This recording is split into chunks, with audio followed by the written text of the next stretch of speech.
Hello and welcome back to another episode of Notion Bonsai, and today I am joined by Chris from CM Bonsai, and he is going to be styling a Hinoki Cypress.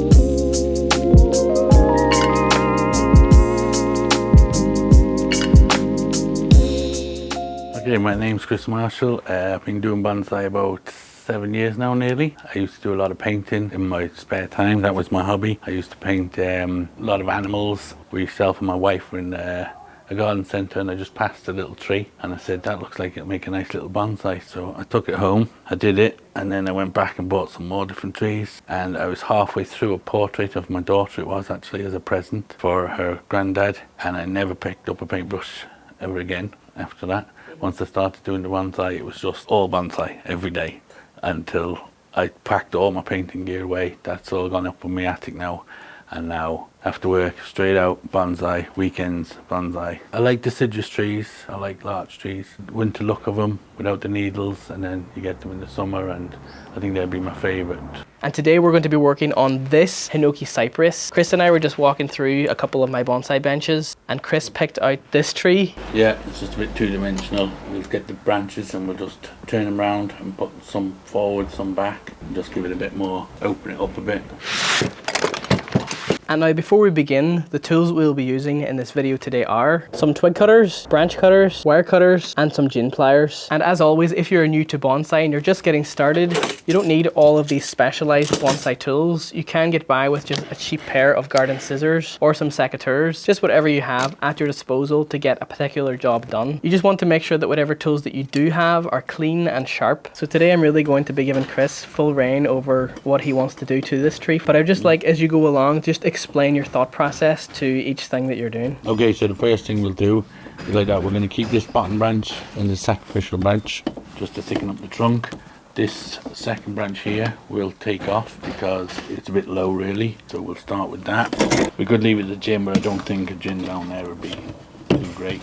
Okay, so now I'm going to start wiring the tree. If you want it looking kind of like a natural tree, you want it kind of so you can see the trunk. If you have it too low, even eventually this branch might come off eventually. You might decide to move it up further again when they start to get bigger and bigger. And as you were saying before, Hinokis tend to have this sort of two-dimensional natural growth habit to them. As you can see here, that looks like it's been squashed. Yeah. So we'll try and get rid of that. Wiring the two branches with one piece of wire. So I'm going to start underneath this branch because we want to be turning this branch this way. So I'm going to be wiring it this way, so then when we turn it, we're tightening the wire onto the branch. So it really matters which way you come onto the branch? Yeah, because if we go over yep, and we want to turn it this way, then we'll be pushing against the wire, which will be actually loosening the wire on the branch. We want to be tightening it on. So we'll bring that underneath there, like that. And then we don't want to just go straight around to this one, because otherwise it'll be like, so we'll bring it around the whole tree, so it's around the trunk again. And then this one isn't too bad, we can put the wire either way on this one because it's already kind of flat, but again we'll come under it, wrap the wire around. Once it's anchored on that side, I'll spin it around to this side. Some people kind of prune off the branches that they don't want before they do it, but if you can, I prefer wire it first, because when you put it into place, then you might find you could have done with one of the branches that you cut off. So what we're going to try and do is try not to catch anything, pinch any of the foliage in it. There. So that's basically got the first two branches wired up, structurally wise anyway. So we're going to do the same with these ones. Again, I'm going to come under this branch, which is this one here, on this side, under this one, taking it around the trunk, and bring it under this one again, and from this side. And then I'm going to lock it off, holding the wire here, put a twist on this branch to hold the wire. Less chance of it breaking this branch. But you've got to anchor it to the trunk. You don't want to go straight from one to the other. Yeah. You want to go around the trunk a couple of times. A bit fiddly with these Hinokis, get between the foliage. At the very end, I'm probably going to stop about here. There's no need to wire it all the way. Stop it with the wire underneath. Now this one, it's quite thick. There's a couple of between the foliage, and I'm going to keep this lighter one and get rid of this heavier one, because this one is way too thick in comparison to this side. And same up and down, like we don't want this one heavier than the ones below it. The way I've just wired them bottom branches, I'm going to do the rest of the branches up here the same way, get it all wired up.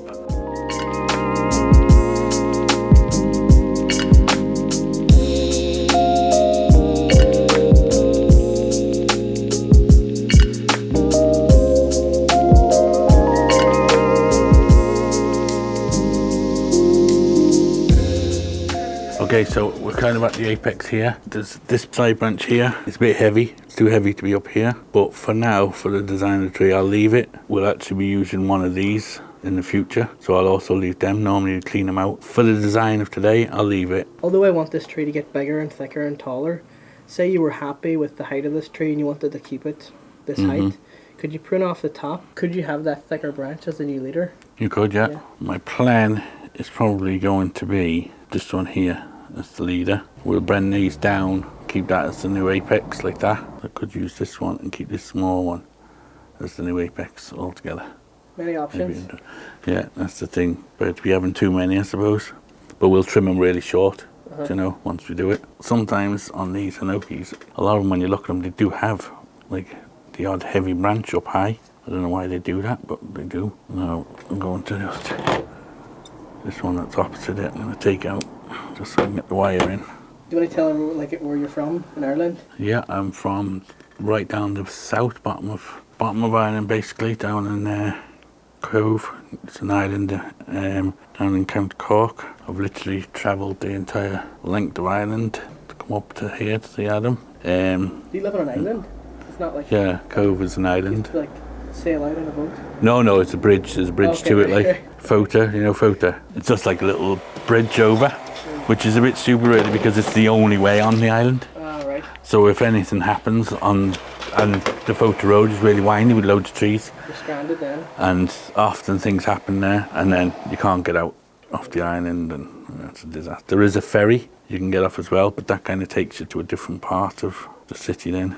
Now, as we're getting higher, obviously the branches are getting thinner. We've reduced the thickness of the wire. You want to make sure it's kind of hard, strong enough to hold the branch, but not too thick that the actual branch bends around the wire rather than the wire bending around the branch. Now we're up at the apex here now, so this was the apex. So I'm actually going to use that as a branch. So we're going to bend that one down and cut it short, and we're going to use one of these smaller branches as the new apex. Okay, and we'll probably use this maybe as our new apex and get rid of this one. So we're just going to bring that one down a bit so that our new apex is on the top. And I'm going to just clean out some of these branches and under here. Now again, this branch is a bit heavy for up here. Okay, I'm thinking that this is probably our front. It looks better. The tree's kind of leaning towards this way more. You want it to kind of lean towards you, and you can get to see the trunk a bit more. Now the thing you don't want is all the branches side to side. So what I'm going to do is decide on which branch is going to go where. So because I've got this one here and this one above it, I'll bring this one forward and this one back, and again I'm going to be turning them, twisting them with the wire so that they're flat rather than like that. But the way I put the wire is so that when I twist them, the wire is actually tightening onto the branch rather than loose, getting looser. Okay, so once we have it like that, and this one is actually split into two, so we can actually, we'll bring that one forward a bit and then bring it back, bring this one back, and we'll kind of follow that one and kind of put it so it kind of spreads out like that. I'm going to bring this one kind of halfway between this one and this one, so they're not, doesn't look like it's directly over it. This one could probably come back a little bit more. There is more little branches you could wire down if you wanted to, if you get some finer wire. But we just want to get the main structure of the tree going. Well, you don't, to be honest, you don't have to wire them. You can just keep plucking them, and eventually it'll, you know, grow in the way you want it. A lot of fiddling if you try and wire all the tiny little branches at the start. So it's like a mix between wiring and then clip and grow on the foliage pads? If possible, not wire every little tiny branch, because that will just kind of drive you a bit insane. I'm just going to twist this one. This one is a bit heavy as well for up here, but so we've got this side at the moment, so we'll keep it. So this little tiny one above here, yeah, we can take that one's place. Yeah, we can use that then, and then this tiny one underneath here we can use to take this one's place. I'm just going to keep that one just so that there's some bit of a life up there. Now this is going to be our new apex. I'm going to trim the top of this out. Now what we're going to do is we're going to go in and prune them all back. So we're just going to come in to them like this and to take out a few that we don't need. Up here we definitely want to reduce this because it's so high in the tree. This one we can reduce back. Probably might not even use this one, but we'll just leave a little bit. I'll just take off this one here just off this side, just to keep it going in the right direction. Take that out. This is a bit long here, so if you just get hold of it like that, you can just pluck it back like that. You might get a little bit of brown tips doing that, but it's okay, it's not going in the show or anything today. This will just green up eventually. When I'm flattening the branches, I'm trying to put a little bit of movement into them, so it's kind of curving like this, as well as kind of up and down a little bit. See, they grow in kind of layers. You see like layers on top of layers on top of layers. So you want to kind of decide on which layer you want to take out. That will help reduce it. Take out all these ones growing down. Take out that one. Okay, so we move around this side. Again, this branch is not a big strong branch, so we're not going to do much to that. We'll just leave that one grow on a bit, and growing on the top you want to take out, and then we'll reduce the length of that one. Now, because it's a back branch, I don't mind it being a bit heavy so you can see it better, but we'll clean it out a bit. And I'm going to take off this end of this branch here. It's getting quite long, so I'll just bring it back a little bit. And then this bottom branch here, you got to try and create layers so you can see, otherwise the ones growing up will grow stronger than the ones growing flat, and they'll just start interfering with your other branches above, so you want it to kind of like grow it into layers. Would there be any of the same applications in painting that would apply to bonsai? When you're doing art and things like that, painting and stuff, it probably helps designing a tree. Like when I'm doing a painting, I picture the finished product before I painted it, and then I aim for that. You know, I try and paint the painting to look like what it does on my head. So it kind of same rules apply with bonsai, I think. You kind of want to picture what you want in your head and try and strive to get there. So when you did penjings, would you see that as almost like a painting? Yeah, I also did for a year or so. I took time out from doing my bonsai and I started doing aquascaping with fish tanks. At one stage I had 27 fish tanks. They were only small tanks, but I wanted them to replicate the way the fish would live. This type of fish would like this kind of a tank. Some would be darker, some would have more plants, some would have no plants, some would have very fast water, some, you know, and then I'd build it, and like that, like my penjings, I'd do like kind of rocks and plants, and I got into that a bit, and I found then I started just putting a couple of fish of the ones that I wanted to keep. I'd do some work on figuring out what they kind of liked in the wild, and I found once I did that, they started breeding. Because if you give them like the natural habitat, they just breed, and they're quite happy to breed. I mean, you could always gin that eventually and leave a little gin there. If they don't need them, I don't just put them on for the sake of putting them on. Yeah. A lot of trees you see them and they've got a million gins, and they just look, you don't see trees like that. I've never seen a tree like that. Yeah. Yep, I'm happy with the way that's turned out. Now the sacrificial branch we've tied down, but we can let that go now and let it just grow on. The more you prune it, more you work on it, the more you'll create these pads. It's got some nice movement in the trunk. So yeah, should make a good tree. So all that's left to do now is give it a watering, and we're done.